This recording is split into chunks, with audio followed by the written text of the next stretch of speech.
Okay, ito si Popsi. Paano nga ba maglagay ng cash wallet via GCash? So, ito yung proseso. Sa bills. Tapos yan, yung Grab.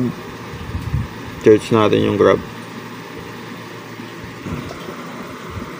Grab driver voucher. I confirm yan. May confirmation dyan na Grab rider ka. Tapos yung select amount, hindi ka makaka-type. So, 500 lang. Try natin. Tapos yung registered na mobile number sa Grab app mo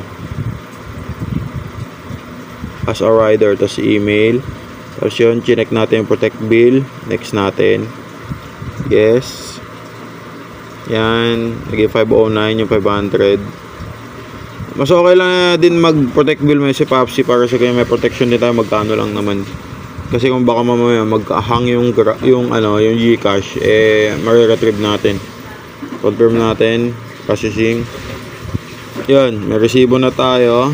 Tapos pag may resibo ng ganyan, may magte-text sa GCash, nandito. Yan, save natin yung code dito. Nandito yung code, save natin yan, yung mahaba. Copy natin. Punta tayo sa apps ng driver app ni Grab. Grab driver. So, punta tayo sa earnings. Yan, negative kasi ito, may si Popsi 1.8 kanina to.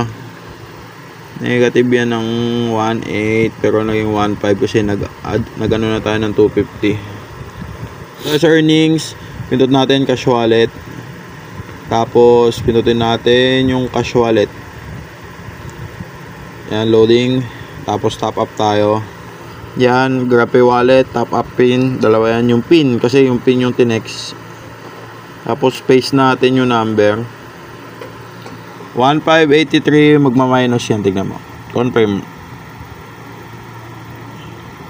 Yun, top up successful, naging 1083 na lang.